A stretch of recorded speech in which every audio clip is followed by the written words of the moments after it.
어린 시절 매일같이 술에 취한 아버지에게 잔소리를 들으며 맞았다는 막내딸 이 씨. 학창 시절엔 아버지가 목을 졸라서 경찰에 신고한 일도 있었다고 하는데요.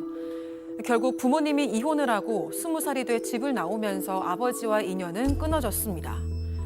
그러던 어느 날 집으로 상속 관련 서류가 날아와 알게 된 아버지의 사망 소식. 그때만 해도 연락이 닿은 삼촌이 보험료며 부동산 등을 챙겨줘서 1억 원 남짓을 받았다고 하는데요. 그런데 1년 뒤 갑자기 거액의 상속세 납부 안내를 받게 됐습니다. 알고 보니 아버지가 상속받은 또 다른 건물에 대해서 삼촌이 알려주지 않고 거짓말을 한 겁니다. 그 돈에 대해서는 알지도 받지도 쓰지도 않았는데 상속세며 가산세를 내야 하는 상황이 너무나 억울하다는 이 씨의 사연. 지금부터 자세하게 들어보겠습니다. 자, 오늘 별별 상담소 사방 가족분의 제보입니다. 조금 무거운 내용이에요. 정말 참을 수 없는 날들의 연속이었다라고 표현을 하시면서 저희한테 이 사연을 주셨더라고요. 네, 40대 여성 이모 씨입니다. 어릴 때 부모님, 언니 그리고 제보자 이렇게 네 식구가 2층 집에 살았다고 하는데 그 친할머니가 재산이 좀 있으시다고 합니다. 그래서인지 아버지가 젊을 때부터 일을 단 한 번도 한 적이 없고요. 그 할머니로부터 생활비를 받아서 네 식구가 생활을 했습니다. 하지만 이것도 모자랐기 때문에 어머니는 늘 부업을 해야만 했습니다. 이 반면에 아버지는 언제나 술에 취해 있는 모습이었고 이 언니보다도 유독 막내딸인 이 제보자를 괴롭혔는데 술 취해서 이상한 잔소리하고 때리는 게 일상이었다고 합니다. 이에 대해서 이 제보자는 아버지의 이유 없는 술주정 그리고 괴롭힘으로 참을 수 없는 날들의 연속이었다라고 설명했습니다. 도대체 왜 이러고 살까요? 일단은 그 제보자 어머니의 얘기에 따르면 아버지가 애들을 안 좋아했다라고 합니다. 그래서 지 애는 좋아해야 될 거 아니에요. 이상하죠.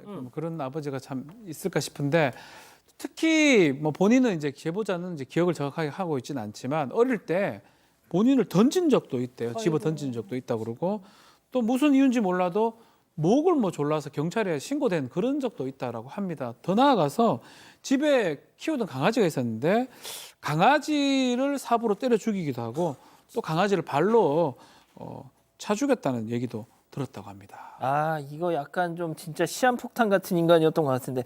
자, 그렇다면 어머니는 왜 이혼을 고려하지 않았던 걸까요? 고려하지 않은 게 아니죠. 이혼을 왜 해달라고 요구를 안 했겠습니까? 얼마나 많이 힘들고 시달렸으면 이 어머니 제보자에 따르면 어머니 스스로가 이 제보자가 중학교 다닐 무렵에 정신병원에 찾아갔답니다. 그래서 나 병 걸렸으니까 입원 좀 시켜달라고 스스로 자기를 정신병원에 입원시켜달라고 부탁할 정도의 상황이었는데 그래도 아버지가 이혼을 안 해줬다는 겁니다. 왜? 그 이유도 황당합니다. 이 큰 집에 좀 2층 집 큰 집에 살고 있었던 모양이에요.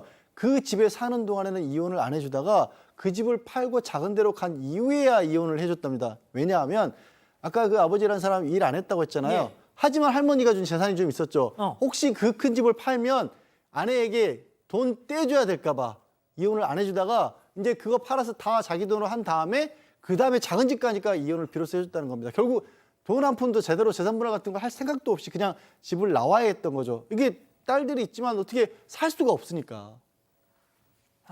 자, 뭐 이 아버지라는 인간하고는 엄마가 이혼을 했어요. 근데 이 사연자는 아버지랑 함께 사셨답니다. 그런데 성인이 되자마자 기다렸다는 듯이 집을 나와서 독립을 하셨대요. 하지만 언니가 있었답니다. 언니는 그 친부랑 있었다는 거예요. 언니 역시 고통스러운 시간을 보냈다는데요. 직접 들어보시죠. 아버지가 원래 저를 되게 많이 괴롭히셨다가 이제 대상이 없으니까 언니 쪽으로 넘어왔어요. 저희 언니가 이제 우울증 걸려갖고 자살했거든요. 네네. 저희 언니가 어렸을 땐 그런 걸 자기가 안 당했다가 당하니까 저를 만나면 막 미친 듯이 먹고 집에 갈 때 빵 가게 들려갖고 빵을 뭐 미친 듯이 먹고 집에 가면은 계속 잔소리하고 앞에다 앉혀놓고 그렇게 하니까 언니가 집에 가기 전에 수면제를 먹고 가야 된다. 왜 언니 죽었을 때도 경찰서에서 자기 딸이 죽었는데 제일 먼저 물어보는 소리가 통장에 있는 돈 정리해야 된다고. 결국 언니가 돌아가셨군요. 예, 그렇습니다. 사실 이 아버지라고 하는 사람을 보면 이 주위에 있는 사람들을 굉장히 괴롭히는, 그러니까 이 제보자를 괴롭히다가 나중에 이제 언니가 있으니까 앞에 앉혀놓고 계속적으로 이제 괴롭히니까 그런 선택을 한 것이죠. 그 당시가 이 제보자가 31살이었고 언니가 2살 위니까 33살이었습니다. 그래서 따로 나가 있던 이 제보자가 엄마가 걱정이 돼서 그때부터 엄마랑 같이 지냈다라고 하는데 엄마 앞에서 내색은 하지 않았지만 집 밖을 나가도 일도 아직 하지 않고 지낼 정도로 정말 정신을 차리지 못하고 이제 보냈다라고 합니다. 그래서 일을 시작한 게 불과 3년 전일 정도로 언니의 죽음이라고 하는 것이 이 제보자의 어떤 생활에 엄청난 영향을 갖다 미친 것으로 보이는데 그러다가 언니 장례식에서 잠깐 그 아버지라고 하는 사람을 본 것이 마지막이었다라고 합니다. 그렇게 언니를 떠나보내고 힘든 시간을 보내고 있는데 몇 년 뒤에 갑자기 재산 상속과 관련한 서류가 뿅 날라왔습니다. 이걸로 아버지란 자가 죽었구나. 네, 맞습니다. 그게 2019년이었습니다. 서류 하나가 날아와서 보니까 재산 상속 뭐 이런 얘기가 써 있었고 어머니가 혹시나 싶어서 고모랑 삼촌에게 연락을 해봤던 겁니다. 그렇게 아버지 사망 소식을 알게 됐습니다. 그런데 이제 어머니는 이미 이혼하신 상태고 언니는 사망했기 때문에 제보자가 유일한 상속자였습니다. 이 일 때문에 삼촌이 상속 관련해서 여러 번 연락이 왔습니다. 전화 통화를 하면서 뭐 아버지 앞으로 나온 보험료가 있다, 오피스텔이 있다, 조그만 땅이 있다 이런 얘기를 합니다. 그러면서 1억 조금 안 되는 돈을 제보자에게 넘겨줬다고 합니다. 이렇게 받을 때마다 뭐 세무적인 일도 깨끗하게 처리를 했고요. 문제될 건 없었습니다. 여기에 대해서 제보자는 어쨌든 자신이 아버지 임종을 못 지켰다는 죄책감도 있고 또 삼촌이 빨리 정리를 해야 한다며 빨리 받아가라고 하니까 그런 것들을 얼결에 받았는데 나중 가서는 이것 때문에 상속 포기도 못하는 상황이 왔다고 설명을 했습니다. 아니 뭐가 됐든 그 아버지 재산 기대도 안 했던 아버지 재산 1억 정도를 받았는데 뭐가 곤란할 게 있죠? 자, 삼촌이 그렇게 얘기했다고 해요. 돌아가실 때 통장이나 뭐 현금이나 거의 없었다. 빚이 있어서 자기가 빚을 몇 억을 갚았다고 얘기를 했는데 이제 문제는 한 1년 지났을 때 발생을 합니다. 그것을 고스란히 미루었는데 상속세를 내라는 연락을 받았고요. 그래서 좀 확인을 해봅니다.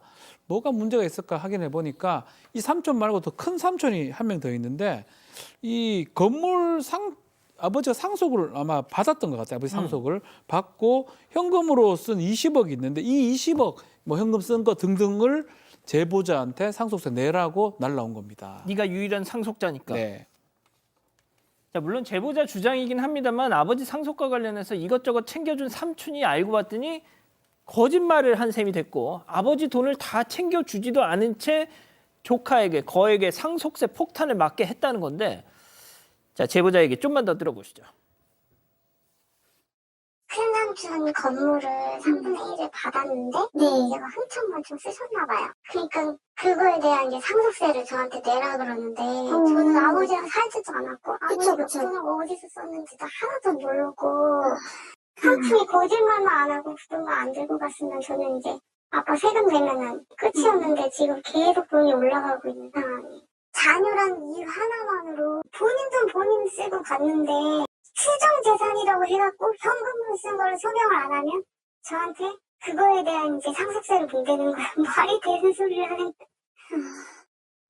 아유 양 변호사님 답답해 죽겠네요 진짜. 좀 시청자분들도 저게 무슨 소리인가 싶을 것 같아요. 그러니까 그렇게 정말 나쁘게 굴었던 아버지, 돌아가신 줄도 몰랐던 아버지가 내야 할 돈이 있었던 건데 상속이라고 하는 건 이 적극적인 재산도 상속을 받지만 빚도 동시에 상속을 받는 거거든요. 근데 그 빚을 아버지가 하나도 안 갖고 간 바람에 그것까지 물려받았는데 삼촌 때문에 모르고 있었다라는 겁니다. 그래서 지금 사실 이 부분이 저도 납득이 안 가는 게 이 제보자는 아버지가 그 와중에도 현금 한 3억 원가량 통장을 남겨놓고 갔다라는 거예요. 근데 그건 또 제보자에게는 전달 안 했다라는 거죠. 그걸 어떻게 빼갔을까? 이거는 이 제보자도 지금 이미 저기 사문서 위조하고 사기로 고소를 했다라는 거예요.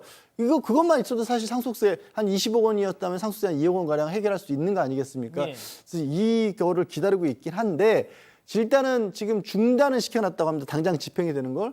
하지만 지금 이 제보자의 어머님 같은 경우에는 뭐 나이도 있고 몸이 안 좋아서 일을 못하고 제보자가 하루 12시간씩 일해가면서 거의 가장 그 기초 생활로 그냥 어떻게 버티고 있는 상황이라고 합니다. 좋습니다. 그럼 여기서 오늘의 별별 상담소 오늘의 궁금증 짚어보죠. 자, 연 끊었던 아버지가 남겼다는 20억 본 적도 없는데 이거 상속세까지 내라니까 진짜 어쩌면 좋냐 이거. 뭐 이거는 좀 전문가의 도움을 좀 받아야 될 것 같은데요. 뭐 세금 전문가나 상속세가 사실 세율이 상당히 높고요. 많은 경우 40% 정도 내야 되기 때문에 많이 받았고 또 많이 문제가 된다면 그 세금이 이제 그 상속세 같은 것도 이 상속이 돼가지고 문제가 될 수 있는데 다만 좀 확인해야 될 부분이 지금이라도 한정 승인이나 상속 포기가 가능합니다. 진짜요? 우리 지금 이제 이 사실을 알고 3개월 이내에 그러니까 중대한 과실 없이 막대한 빚이 있다는 사실을 알고 3개월 이내에 뭔가 한정 승인 신청한다든지 상속 포기가 가능하거든요. 만약에 필요하다면 지금이라도 그걸 좀 해야 되지 않은 상황인가. 근데 그 시간이 지났으면 또 안 되고요. 알았고 나서 석 달 이내에 이제 중대한 과실 없이 돼야 되기 때문에 그런 요건들이 좀 갖춰져 있는지 전문가의 좀 도움을 꼭 받아야 될 것 같습니다. 자, 이거는 정말 저희 뭐 방송에서 우리 변호사님들이 말씀하시는 거 이외에 실제 좀 찾아가셔서 전문적인 좀 법적 조력을 좀 받아보셨으면 좋겠어요. 자, 오 교수님. 이 제보자는 어머니와 지금 얘기를 하시기를 엄마 나 이거 못 참겠어. 그냥 우리 모녀간에 같이 죽자 지금 이러고 계신답니다.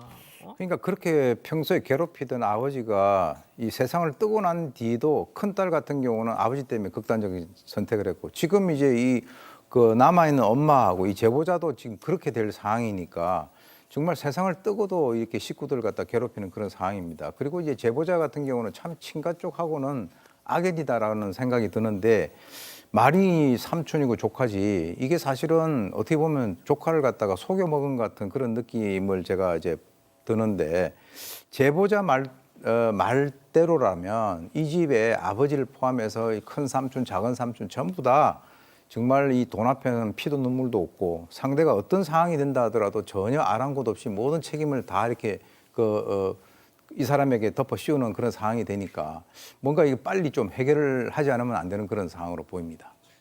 나이스님이 딱 제가 하고 싶은 말씀 하시네. 죽어서도 왼수다 진짜. 응?